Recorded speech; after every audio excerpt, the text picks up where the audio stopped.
হাল ইয়াস্তাবিল্লাযীনা ইয়া'লামুনা ওয়াল্লাযীনা লা ইয়া'লামুন। রব্বুল আলামিন ইরশাদ করেন, যারা জানে এবং যারা জানে না তারা কি সমান? আল্লাহ প্রশ্ন করতেছেন, যারা জানে এবং যারা জানে না তারা কি সমান? একজন ব্যক্তি জানে আর একজন ব্যক্তি জানে না, সমান হবে না।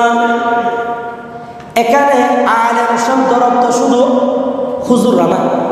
আমরা তো আলেম মানে শুধু হুজুরদেরকে বুঝে থাকি না। আলেম শব্দের অর্থ হলো জ্ঞানী, এটা আরবি শব্দ। আলেম শব্দের অর্থ জ্ঞানী। একজন ডক্টর, একজন আপনার বিভিন্ন স্বাস্থ্য বিশেষজ্ঞ, তিনি একজন জ্ঞানী। একজন আপনার রাষ্ট্রবিজ্ঞানী, তিনি একজন জ্ঞানী, তিনি একজন আলেম। কিন্তু আলেমের মধ্যে পার্থক্য রয়েছে। একটা হলো আলেমে দ্বীন। সুবহানাল্লাহ। আল্লাহ বলেন, যারা জানে এবং যারা জানে না তারা কি সমান?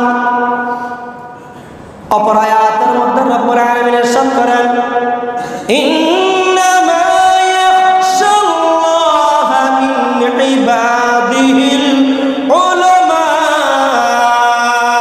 সুবহানাল্লাহ। আল্লাহ বলেন, আল্লাহর বান্দাদের মধ্যে যারা জ্ঞানী তারা আল্লাহকে ভয় করেন। অর্থাৎ যারা উলামায়ে কেরাম, আলেমে দ্বীন, তারা একটু আল্লাহকে বেশি ভয় করেন। আল্লাহ বলতেছেন, স্রষ্টার সৃষ্টির জগতের মধ্যে আমি আল্লাহকে সবচেয়ে যারা ভয় করে তার মধ্যে হলো আলেমে দ্বীন যারা, তারা আলেমে দ্বীন যারা তারা। এখানে আবার বুঝতে হবে আলেম দুই প্রকার। এক প্রকারের আলেম হলো আলেমে দ্বীন, আর এক প্রকার আলেম হলো আলেমে বদ্দীন। বদ শব্দের অর্থ হলো খারাপ। আলেমে দ্বীন যারা দ্বীনের কথা বলেন, যারা কোরআনের কথা বলেন, যারা মিল্লাত কোরআন হাদিসের কথা বলেন, যারা মানুষকে সঠিক পথে পরিচালনা করার জন্য কথা বলেন, যারা মানুষের কাছে হক কথা বলেন, যারা মানুষকে মিম্বারের মধ্যে দাঁড়িয়ে সঠিক কথা এলান করে দেন, আমার আল্লাহ বলেন, আমার রাসূল বলেন, তারা হলো আলেমে দ্বীন। বড় করে বলি সুবহানাল্লাহ।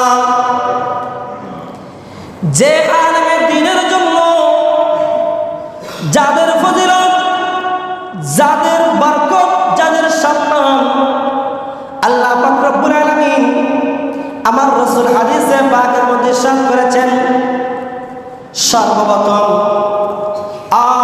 সম্মানের অধিকারী হলেন ওয়ালিল্লাহি ইজ্জাতু ওয়ালিরাসূলিল্লাহি ওয়া রাসূলিহি ওয়ালিল মুমিনিনা। আল্লাহ বলেন, ইজ্জত সম্মান আল্লাহর জন্য, ইজ্জত সম্মান রাসূলের জন্য, আর রাসূলের পরে ইজ্জত সম্মান গোটা বিশ্বের মুমিন বান্দাদের জন্য। সুবহানাল্লাহ। ওয়ালিল মুমিনিনা ওয়ালিল্লাহি ইজ্জাতু ওয়ালিরাসূলিহি ওয়ালিল মুমিনিনা। আমার আল্লাহ বলেন, ইজ্জত সম্মান আমি আল্লাহর জন্য, ইজ্জত সম্মান রাসূলের জন্য, আর রাসূলের পরে ইজ্জত সম্মান গোটা বিশ্বের মুমিন ইমানদার বান্দাদের জন্য। আলহামদুলিল্লাহ। ভাইরা আমার, হক্কানি উলামায়ে কেরাম, আলেমে দ্বীন, যাদের কথা আল্লাহ কোরআনের মধ্যে বহুবার বলেছেন, অনেক আয়াতের মধ্যে ইরশাদ করেছেন, হক্কানি উলামায়ে কেরাম যারা, তারা আল্লাহকে ভয় করে। অর্থাৎ যেমন তেমন, যেমন ইচ্ছা তেমন করতে পারবে না। যে ব্যক্তির কলবের মধ্যে আল্লাহর কোরআনের জ্ঞান থাকবে, রাসূলের হাদিসের জ্ঞান থাকবে, ওই ব্যক্তি যেমন ইচ্ছা তেমন ভাবে চলতে পারবে না, যেমন খুশি তেমন ভাবে খেতে পারবে না, যেমন ইচ্ছা তেমন ভাবে পকেটের মধ্যে ভরতে পারবে না। কারা? আলেমে দ্বীন যারা। কারা? কেন? আমার রাসূল বলেন, যারা ইমানদার মুমিন তাদের গলার মধ্যে একটা শরীয়তের লেগাম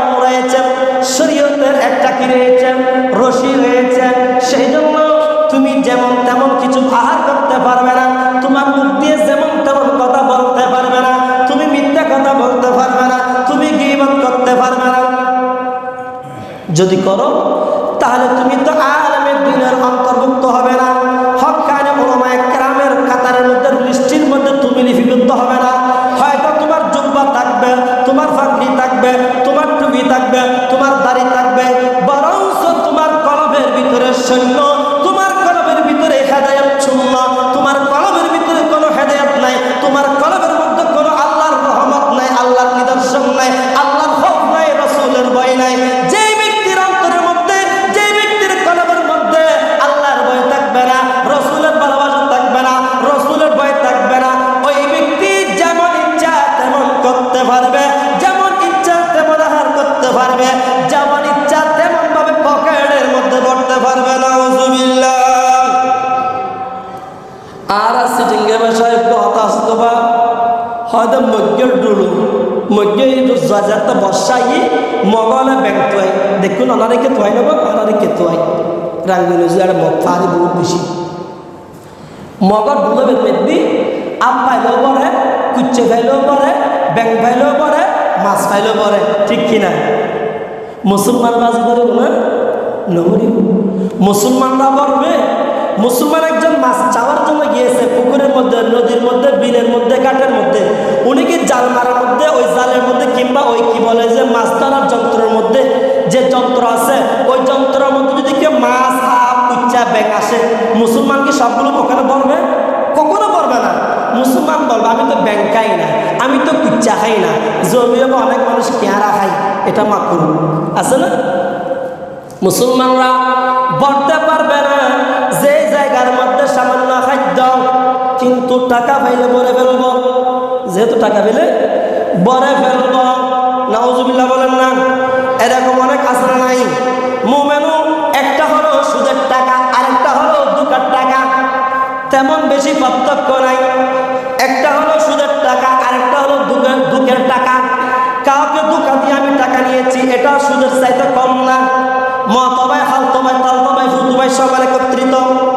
যাই হোক, আমার রাসূল বলেন ঈমানদার মুমিন উলামায়ে কেরাম যারা আছে তাদের জন্য আল্লাহর আরশের ফেরেশতারা, জমিনের ফেরেশতারা হক্কানি উলামায়ে কেরামের জন্য দোয়া করতে থাকেন। সুবহানাল্লাহ।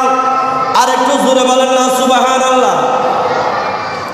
শুধু তা হাদিসে পাক করলে দেখা যায় আমার রাসূল বলেন, আল্লাহর প্যারা মাহবুব নবী বলেন, যে ব্যক্তি দ্বীন ইলম অর্জন করার জন্য রাস্তার মধ্যে বাহির হয়ে যায়, রাস্তার মধ্যে চলতে থাকে, ওই ব্যক্তির ক্বালা ফাইন্নী সামিতু রাসূলুল্লাহ সাল্লাল্লাহু তাআলা আলাইহি ওয়াসাল্লাম মান সালাকা তরিকান ইয়াতলুবু ফীহি ইলমান সালাকাল্লাহু বিহি তরিকান মিন তুরুকিল জান্নাতি ওয়া ইন্নাল মালাইকাতা লাদাউ আজনিহাতাহা রিদাল লিতালিবিল ইলমি ওয়া ইন্নাল আলিমা লা ইস্তাগফিরু।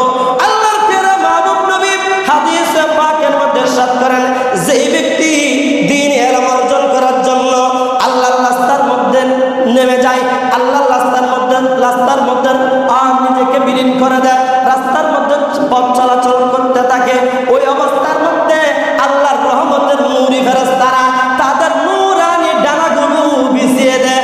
সুবহানাল্লাহ। কাদের জন্য? তালেবে ইলম, যারা মাদ্রাসার ছাত্র, যারা দ্বীন ইলম অর্জন করেন। আমি এখানে দুইটা শব্দ খেয়াল রাখবেন। একটা হলো আলেম, আলেম মানি এখানে হাফেজ, কারি, ডাক্তার, ইঞ্জিনিয়ার, কলেজের প্রফেসর, স্কুলের মাস্টার সবাই হলেন আলেম। কিন্তু আলেমের দ্বীন যেটা, তাদের কথা হাদিসে পাকের মধ্যে বলা হয়েছে। আলেমে দ্বীন যারা, আমার রাসূল বলেন যারা দ্বীন ইলম অর্জন করার জন্য রাস্তার মধ্যে চলাচল করতে থাকে, হাঁটাফেরা চলা করে, ওই রাস্তার মধ্যে আল্লাহর রহমতের ফেরেশতারা তাদের নূরানি পাখাগুলো বিছিয়ে দেয়। ওই নূরানি পাখার উপর দিয়ে তালেবে ইলমরা, মাদ্রাসার ছাত্ররা চলাফেরা করতে থাকে। সুবহানাল্লাহ। এতলা মেজি হতবা গিয়া অমুক মাদ্রাসার ফর দোবার খাবে ভরব, হয়তো মাদ্রাসার ফর ভাত খাবে বেশি সওয়াব, মাদ্রাসার পড়া করলে বেশি সওয়াব, মাদ্রাসার ফলের হস্ত দিলে বেশি সওয়াব, হয় না না হয়? মেশি ভাত খা বাইরে মাথার তেলও দিয়ে দেব কি হয়তো বেশি সওয়াব কিয়া ইতারা জানা দে মাদ্রাসার ফলের মহব্বত দিলে হতকেন সওয়াব আছে ইতারা জানে। সুবহানাল্লাহ। বাইরে আমার শুধু তা আল্লাহর রহমতের ফেরেশতারা আর ডানা বিছিয়ে দেয় আলেমের জন্য, আর হক্কানি আলেম যারা তাদের জন্য ওয়া ইন্নাল আলামা লা ইস্তাগফিরু লাহু, আর হক্কানি রব্বানি আলেম যারা তাদের জন্য আরশের রহমতের ফেরেশতারা আল্লাহর কাছে ইস্তিগফার করতে থাকেন, আল্লাহর কাছে দোয়া করতে থাকেন। সুবহানাল্লাহ। শুধু তা না, ফি যাওফিল মাইত, আমার রাসূল বলেন আপনার জমিনের মধ্যে, পুকুরের মধ্যে, নদীর মধ্যে, খালের মধ্যে, বিলের মধ্যে মাছানা আছে না নাই? মাছ মাছ যৌব শব্দের অর্থ কি? মাছ। সামাকুল অর্থ মাছ বলা হয় মনে হয়। আমার রাসূল বলেন পুকুরের মাছ, দুনিয়ার পানির মধ্যে যে মাছগুলো আছে মাছগুলো হক্কানি রব্বানি আলেমদের জন্য দোয়া করতে থাকে। কিরকম? আল্লাহ হক্কানি রব্বানি আলেমে দিন থাকার কারণে আল্লাহর আরশ থেকে এখনো পর্যন্ত আল্লাহর রহমতের বৃষ্টি নাজিল হয়। সুবহানাল্লাহ। আর একটু জোরে বলেন না সুবহানাল্লাহ। কথা বুঝা আসছে? হক্কানি রব্বানি আলেমের কারণে আল্লাহর রহমতের বৃষ্টি এখনো জমিনের মধ্যে নাজিল হয়। মাছরা পর্যন্ত হক্কানি আলেমদের জন্য দোয়া করতে থাকেন। আমার তোমরা আলেমদের জন্য কেন দোয়া করতেছ? মাছরা বলে হক্কানি রব্বানি আলেম থাকার কারণে আমরা আল্লাহর রহমতের বৃষ্টি পাচ্ছি, আল্লাহর রহমতের পানি পাচ্ছি, আর ওই পানির মধ্যে আমরা মাছ বসবাস করতেছি। আলহামদুলিল্লাহ। সেরকম আলেমুদ্দিন আল্লাহর সৃষ্টির পানিরা পর্যন্ত দোয়া করতে থাকেন। শুধু তা না, আল্লাহ পেয়ারা মাহবুব নবী হাদিসে পাকের মধ্যে ইরশাদ করেন আলেমুদ্দিন আর আবেদ ব্যক্তিগণ যারা রয়েছেন আল্লাহর ইবাদতকারী, অনেক মানুষ আছে না 5 ওয়াক্ত নামাজ পড়েন, আপনার সোমবারে রোজা রাখেন, বৃহস্পতিবার রোজা রাখেন, এরকম অনেক নেককার মানুষ ইমানদার মুমিন বান্দা আছে না নাই? আবেদ নেককার আবদ সালেহা সালিহিন বান্দা, নেককার বান্দা, মুমিন বান্দা। আমার রাসূল বলেন ওই নেককার বান্দাদের চাইতে একজন আলেমে দ্বীনের সম্মান আল্লাহর কাছে হাজার হাজার গুণ বেশি। সুবহানাল্লাহ। কেন? আমার রাসূল বলেন হক্কানি আলেম যারা সর্বপ্রথম ধনীকে, সবচেয়ে বড় ধনীকে, সবচেয়ে যে সম্মানের মালিককে? আল্লাহ। আল্লাহর পরে সম্মানের মালিক হলো আমার রাসূল, আর রাসূলের পরে যে সম্মানের মালিক হলো হক্কানি রব্বানি আলেমে দ্বীন। সুবহানাল্লাহ। হক্কানি আলেমে দ্বীন ইজ্জত সম্মানের অধিকারী। শুধু তা না, রাসূলের পরে যারা আল্লাহর কাছে সুপারিশ করার জন্য অনুমতি পাবেন তারা হলেন আলেমে দ্বীন। আলেমে দ্বীন। আলহামদুলিল্লাহ। হক্কানি আলেম যারা, হক্কানি হাফেজ কোরআন যারা, তারাও আল্লাহর কাছে আফাম আওলাদদের জন্য সুপারিশ করতে পারবেন। হাফেজ কোরআন এমনকি 200, 250, 400 জন পর্যন্ত ব্যক্তির জন্য একজন হক্কানি হাফেজ কোরআন আল্লাহর কাছে সুপারিশ করতে পারবেন। আবার হাফেজ কোরআনের মধ্যে 2 প্রকারের আছে। একটা আছে ইয়ালামু তাআলামু, পরে এরকম হাফেজ আছে নাই? আছে। আবার কতগুলো হক্কানি হাফেজ কোরআন আছে।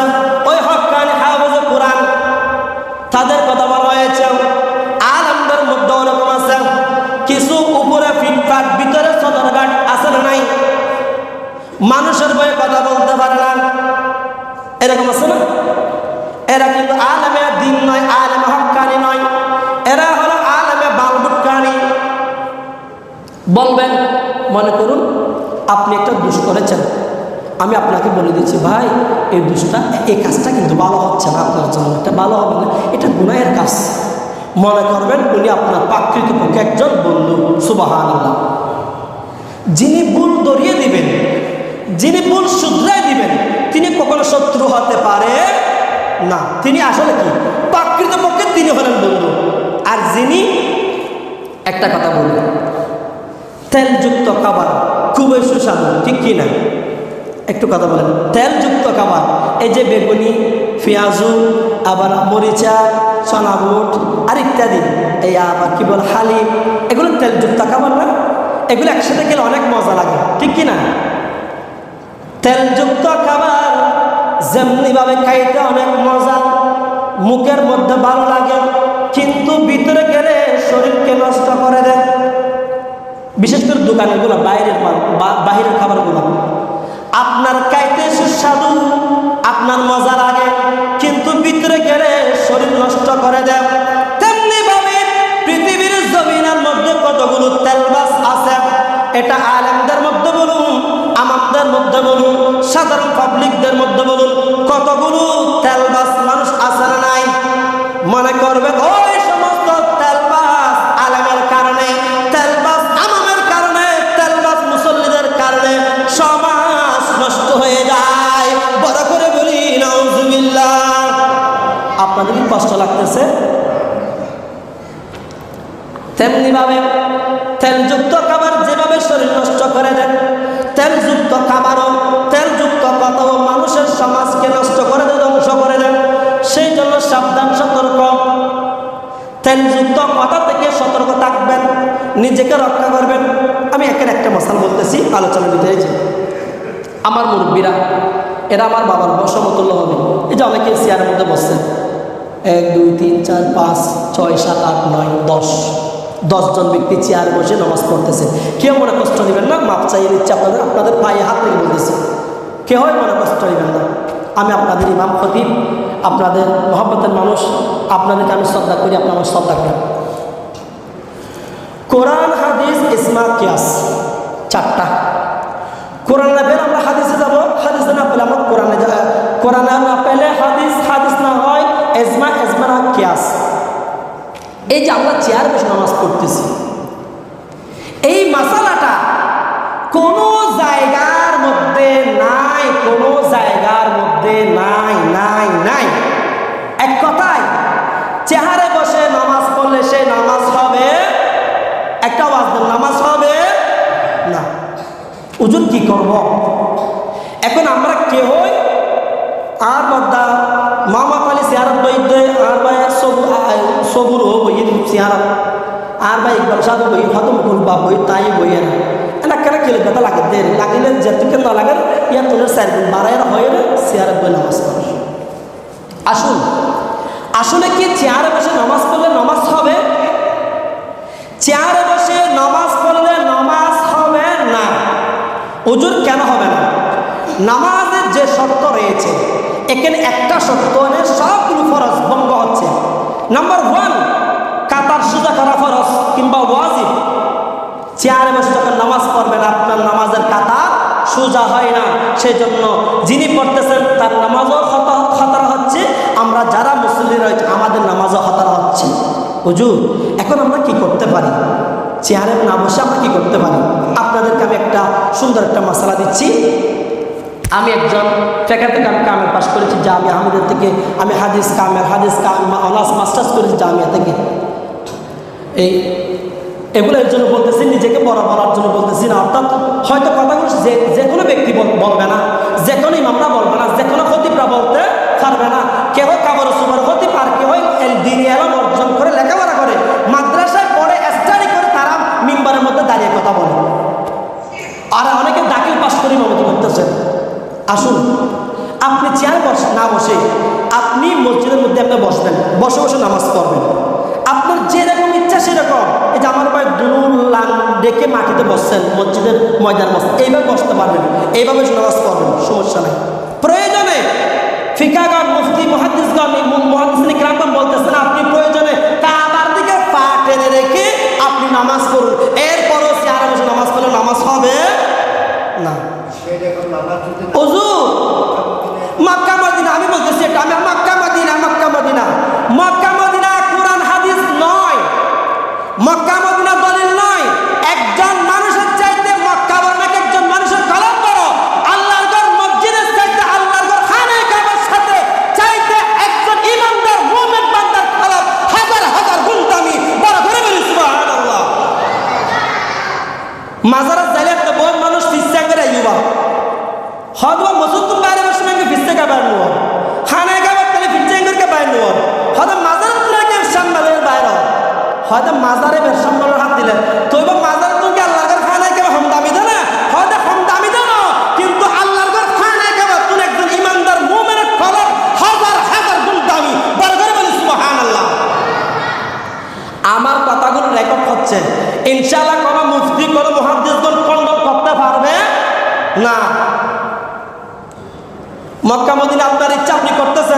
হুজুর আকাঙ্গে যুবককে মুলির সিবিবালা সিবি ধরে ফতোবার ঘর দেশে আর বলে নামাজ পড়ি বেলায় আবার অনেকে হস্ত হল্লা বাজে আবার মানা হস্ত দেখবো না আনার বুঝবেলা হয়তো বাজে হয়তো ন জানি আর বেশি রাখবেন যে হয়তো আজ জানিলে আর বলবেন না ঠিক কিনা ভাই আমার মক্কা মদিনা আমার দলিল নয় মক্কা মদিনার মধ্যে আপনার ফ্যামিলিতে নামাজ পড়ে তুই বলিবেন আপনার ফ্যামিলি নামাজ পড়ে এক গঞ্জি গঞ্জি নামাজ পড়ে গেলাম আয়না ভরিনি আয়না নাবিন শুনি বাঁধির ইতারা আড়র সিনে রোদ বাঁধার কি হয় সাফি খাম বলি যাহানি মামকে মানিল তো আক্রান্ত লাগে কোনো মানিলি ব্যাগি মানুষ করবো আপনার হানাফি কি আপনি মালে কি নাকি সাফি নাকি হাম্বলি আপনি কোন জায়গা এখন আমাদের দেশের মধ্যে আহলে হাদিস বাইর হয়েছে কি হাদিস আহলে হাদিস এরা সবচাইতে বড় ইমাম সুর হলো আহলে হাদিস যারা সিনার উপর নিয়ত করে আর বাপ দাদা সত্যি গোষ্ঠী ব্যাগুন নিয়ত বেঁধে নাই নিছে তুই কোন দেখো কলেজে তুই বড়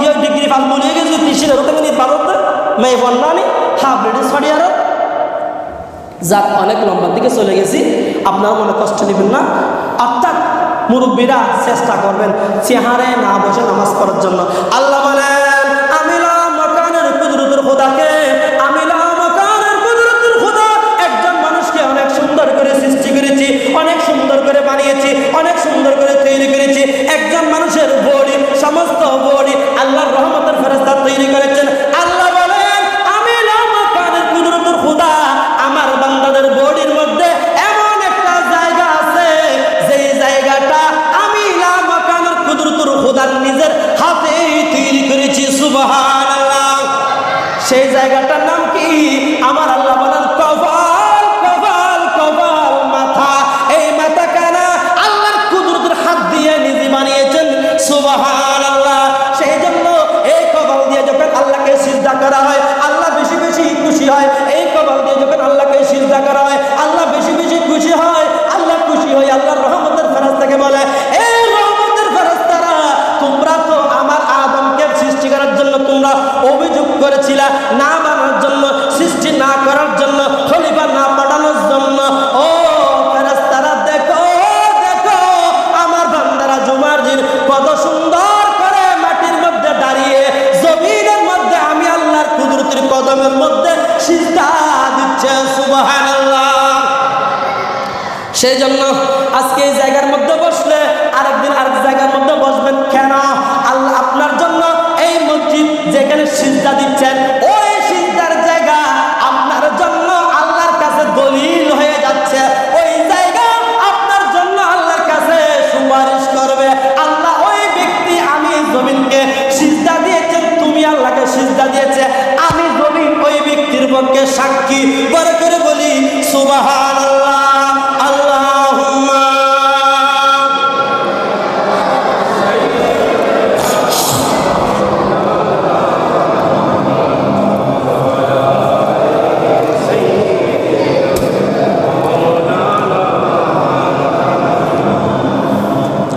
আমি কাউকে ধাক্কা দিয়ে কাউকে মনে আঘাত দিয়ে কথাটা বলতেছি না এটা আল্লাহর রাস্তে বলেছি আল্লাহ একজন সাক্ষী রয়েছেন আল্লাহ এবং আল্লাহ রসুলকে হাজির নাজির রেখে আমি কথাটা বলেছি কাউকে হে বুদ্ধিপূর্ণ করার জন্য কথাটা বলি না অর্থাৎ আপনাদের ভালোর জন্য বলেছি মঙ্গলের জন্য বলেছি মানলে মানলেন না মানলে আমার কোনো সমস্যা নাই বলে দিয়েছি আপনাদের আবার যেমন ইচ্ছা তেমন করতে পারবেন আমি আপনাদের হক যে একটা হক রয়েছেন আপনারা আমার উপর কিছু হক পাবেন আমি আপনাদের উপর কিছু হক পাবো আমার হক থেকে আজকে আমি নিজেকে মুক্ত করে নিয়েছি ওই কথা বলবেন না হুজুর হয়তো খতিব সাহেব ওনা আমাদেরকে ইনডাইরেক্ট আমাদেরকে ডাইরেক্ট করে আমাদেরকে বলেছেন নাউজুবিল্লাহি মিন যালিক আল্লাহ সাক্ষী রয়েছেন রমজান মাস আমি ধ্বংস হয়ে যাব কাউকে ক্ষতি করার জন্য কাউকে হেয় প্রতিপূর্ণ করার জন্য কথাটা বলি নাই আল্লাহ এবং আল্লাহ রসুলকে রাজি রেখে আল্লাহ এবং আল্লাহ রসুল সন্তুষ্টের উদ্দেশ্যে এই কথাটা বলেছি পারলে আমল করবেন না পারলে আপনাদের ইচ্ছা আল্লাহ আপনাদের কবুল করুক আমিন আসুন মূল আলোচনা অনেক দূরে চলে গেছি হক্কানে আলেমে দ্বীন আমার রসুল বলেন হক্কানে আলেমে দ্বীন তারা আসমানের নিচে জমিনের নিচে আসমানের উপরে তাদের সম্মান এত বেশি এত বেশি এত বেশি যে আপনার নেককার বান্দা মুমিন বান্দারা রয়েছে ঠিক কিনা নামাজি বান্দারা রয়েছে আছে না নাই আমার রাসূল বলেন আকাশের পূর্ণিমার চাঁদ যেভাবে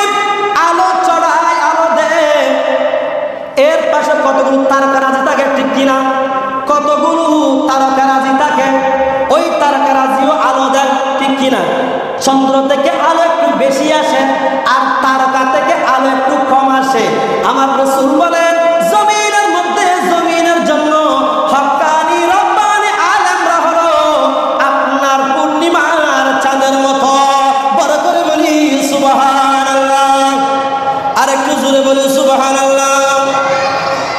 মুমিনরা সেই জন্য আলেমদেরকে সম্মান করবেন, আলেমদেরকে মহব্বত করবেন। আমার রাসূল বলেন যে ব্যক্তি একজন হক্কানি আলেমকে সম্মান করলো, আমার রাসূল বলেন সেই ব্যক্তি আমি রাসূলকে সম্মান করলো। আর যে ব্যক্তি আমি রাসূলকে সম্মান করলো, ওই ব্যক্তি মাকানুল কুদরতুল খুদাকে সম্মান করলো। সুবহানাল্লাহ। ভাইরা আমার, বন্ধুরা আমার, আল্লাহর প্যারা মাহবুব নবী হাদিসে পাকের মধ্যে আরো ইরশাদ করেন একজন আলেমে দ্বীন তার সম্মান অত বেশি। আমার নবীদের পরে যার স্থান, নবীদের পরে যার পজিশন, তিনি হলেন আলেমে দ্বীন। আবার অনেকে তো আমরা মসজিদের খতিবদেরকে, ইমামদেরকে অনেক ছোট চোখে দেখি, কিন্তু এদিক থেকে না, বিভিন্ন জায়গার মধ্যে আমরা দেখতেছি হ্যাঁ প্রতিপূর্ণ করে। আপনাদের বুরুচ্চর এলাকার মানুষ অনেক ভালো, যেহেতু এখানে বড় বড় আলেমদের জন্ম হয়েছে, এখানে এই এলাকাটা রৌনক হয়েছে, ঠিক কিনা? তো একজন হক্কানি আলেমের সম্মান কতটুক? আমার রাসূল বলেন আমি রাসূলের পরে যারা আমি আল্লাহ এবং আল্লাহ রাসূলের দ্বীনকে যারা ধরে রাখবেন, যারা মানুষকে গুমরাহি থেকে, বেদাত থেকে মানুষকে দূরে সরে রাখবেন, তারা হলেন হক্কানি আলেমে দ্বীন। হক্কানি আলেমে দ্বীন যারা, তারা মানুষদেরকে গুমরা থেকে, অপরাধ থেকে, চুরি থেকে, জানা থেকে মানুষকে কি করবেন? দূরে সরাই রাখবেন। অর্থাৎ মনে করুন একজন মানুষ, এতগুলো মানুষের মধ্যে হয়তো আলোচনা কমপক্ষে 10 জন মানুষ হলো আমল করবেন, সে অনুযায়ী নিজেকে পরিচালনা করার জন্য চেষ্টা করবেন। একটা ঘরের মধ্যে মানুষ যখন চলাচল করে, ওই ঘরের মধ্যে ময়লা হয় না? তো দুর্গন্ধ ফুজ্জুমার ঘর বহু হয়ে গেছে, যত গুরুত্ব ময়লা বাবুয়ার দুর্গন্ধ ফুজ্জুম হয়, নফুল্লি বা ময়লা কি বাড়িব নাকি কমিব? বেড়ে যাবে। তেমনি ভাবে সমাজের মধ্যে অন্যায় থাকবে, অপরাধ থাকবে, আপনার গুনাহগার থাকবে, কিন্তু তাদের মাঝে সঠিক কোরআন হাদিসের বয়ান জুমার দিন কিংবা অন্য যে কোনো একদিন তাদের কাছে যখন ছড়িয়ে দিবেন, ওই এলান, ওই বয়ান, ওই তাকরীর, ওই আলোচনা, দ্বীন ইসলাম জ্ঞান যখন আপনি ছড়িয়ে দেবেন, ওই সমাজ থেকে অবশ্যই অন্যায় অপরাধ 100 জনের মধ্যে 10 জন কিংবা 20 জন হলো কোরআন সুন্নাহ মোতাবেক নিজের জীবন পরিচালনা করার জন্য চেষ্টা করবেন। আলহামদুলিল্লাহ। আপনারা ভালো কষ্ট দিলে কোন বলো কষ্ট নেন। এরপরে হক্কানি আলেম, আমার রাসূল বলেন আমি রাসূলের পরে তাদের স্থান হক্কানি রব্বানি আলেমে দ্বীন। বিশেষ করে যারা মসজিদের খেদমত করে, মসজিদের খেদমত যারা করে তাদেরকে সম্মান করবেন। হয়তো আজকে আমি এখানে আছি, আগামীকাল হয়তো কেন থাকবো না, যেই আসুক না কেন মসজিদের খতিবকে সম্মান করবেন, মসজিদের মুয়াজ্জিন সাহেবকে সম্মান করবেন। কেন? তাদের উসিলায় দ্বীন ইসলামের খেদমত হচ্ছেন, ঠিক কিনা? মসজিদের মুয়াজ্জিন ইমাম সাহেব তাদের দিকে মহব্বতের দৃষ্টি দিয়ে তাকাবেন, হিংসার দৃষ্টি দিয়ে নয়। হ্যাঁ, আবার আমাদের কতগুলো খাসিয়তের কারণে আমরা নিজেদের উপর নিজেদের দোষ, আমরা নিজেদের অপরাধ নিজেরাই করি। না হয় পৃথিবীর জমিনের মধ্যে, আসমানের নিচে জমিনের উপরে আমার রাসূল বলেন সবচাইতে যিনি সম্মানপ্রাপ্ত ব্যক্তি তিনি হলেন একজন হক্কানি আলেমে দ্বীন। সুবহানাল্লাহ। এখন আর আবাসা খায়, আবাসা মূল আবাসা খানা, আবাসা চলি রাখা তাহলে আর সম্মান কমে যাবে বুঝে এত আর তুমি চলন করিব, যাতে তোমার মানুষের সাধারণ মানুষ যাতে সম্মান করে, এই অনুযায়ী আর একটা চলন করিব। তো দেখবেন যারা মানুষ সম্মান করি বেললে বাধ্য। সুবহানাল্লাহ।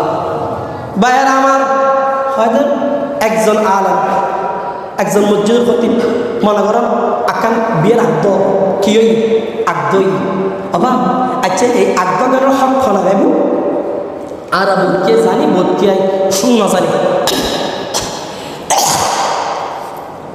অনেকে জানি অনেকে জানি না।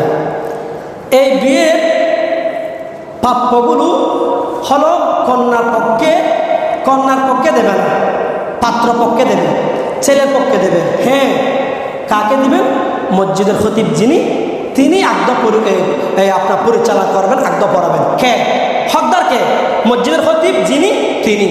হ্যাঁ, এরপরে হুজুর আমার ইচ্ছা হচ্ছে যে আমার অমুক মাদ্রাসার অমুক জায়গার অমুককে দিয়ে আমার মেয়ের আগদটা পড়াতে আমার খুবই ইচ্ছা।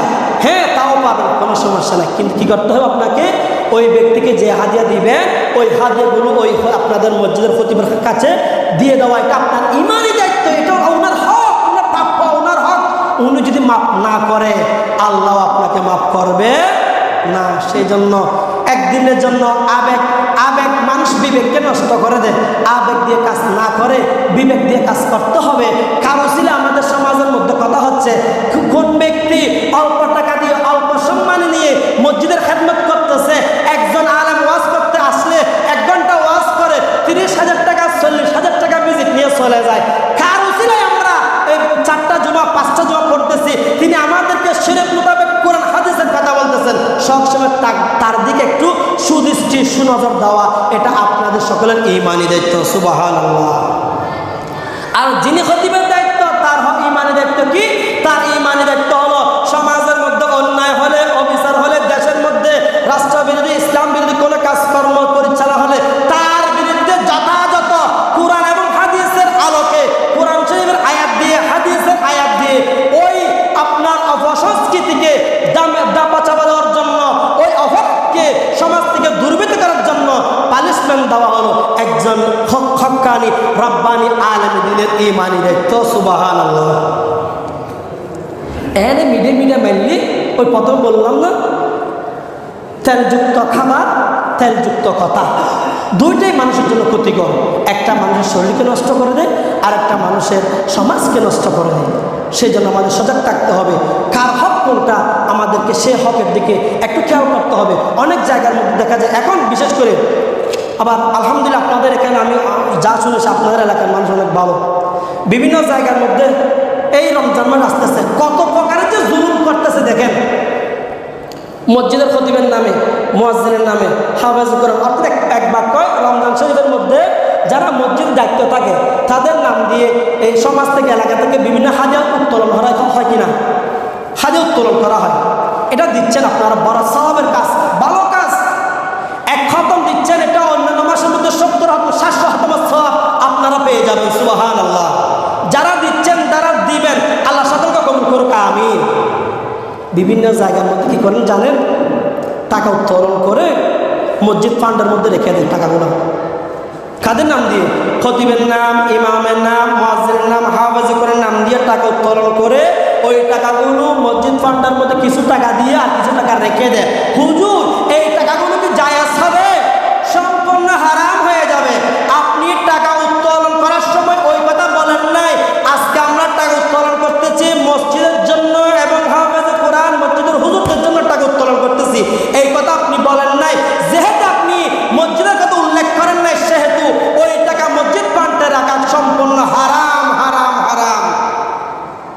অনেক হাফেজরা নিজ চোখে পানি ছেড়ে দেয়, কিন্তু তখন দিবে না যখন মনে করুন একটা এলাকার মধ্যে যা টাকা উঠেছে তা দিয়ে দিয়েছে। আলহামদুলিল্লাহ, শুকুর। কোন হাফেজ কোরআন এই মসজিদে ঢোকার সময় বলে নাই আমাকে এত 1000 টাকা দিতে হবে, আর মুসল্লিরা কমিটিরাও বলে নাই তোমাকে এত টাকা দেবো। যদি এরকম কোন হাফেজ বলে, কোন কমিটি বলে, সম্পূর্ণ নামাজগুলো হারাম হয়ে যাবে, কারো নামাজ হবে না, কারো নামাজ হবে না। তো কি করতে হবে? আল্লাহর রাস্তে যার টাকা ওটা তা দিয়ে দিতে হবে। কিন্তু আলহামদুলিল্লাহ আপনাদের এখানে বুড়িচ্চার 8 বছর সাহেব যার মধ্যে আমি শুনেছি তারা যা হাতিয়ে সবগুলো বন্টন করে দিয়ে দেয়। আলহামদুলিল্লাহ। আপনাদের মতো কমিটি প্রত্যেক এলাকার মধ্যে, প্রত্যেক সমাজের মধ্যে নেতৃত্ব দেওয়া দরকার ছিল। আমিন বলুন। আপনাদের জন্য দোয়া করতেছি, আল্লাহ আপনাদের হায়াতের মধ্যে বরকত দান করুক, আমিন। এই কথাটা কেন বলেছি?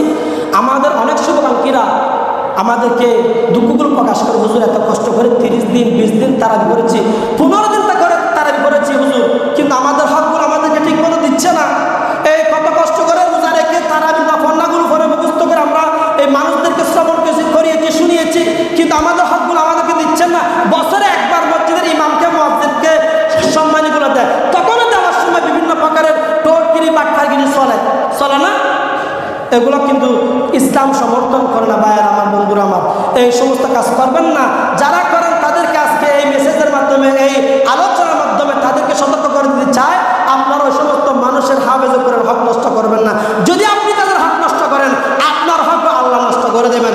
আল্লাহ বলেন, তুমি কি মাকে ও মাকার ও মাকারুল্লাহ ওয়াল্লাহু খায়রুল মাকিরিন, তুমি কি আপনার এই কি বলে যে এই আপনি কি চক্রান্তকারী, তোমার চাইতে অনেক উন্নত মানের, ভালো উন্নত মানের খাইর আমি লা মাকানা কুদরতুল খুদা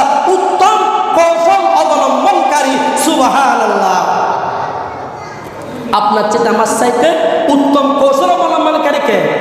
আল্লাহ। আবার এটা তফসির একজনে করেছেন কি জানেন, হয়তো তুই মানুষ কি মাকের, তোমার তো বড় মাকের আল্লাহ, নাউজুবিল্লাহ বলেন না। কিন্তু কার সামনে কীভাবে কথাগুলো বলতে হবে সেগুলো আমরা জানি না, এখানে গিয়ে আমরা বিভিন্ন মতামত পার্থক্য সৃষ্টি হয়েছে। যাই হোক, আল্লাহ সবাইকে কবুল করুক। আমি বিশেষ করে আপনাদের জন্য দোয়া করতেছি, যারা এই মসজিদের হাজিরা দিচ্ছেন, হাফেজ কোরআন মসজিদের পরিচালনা এই ইমামদের জন্য হাজিরাগুলো দিচ্ছেন, আপনাদের সকলে হায়াত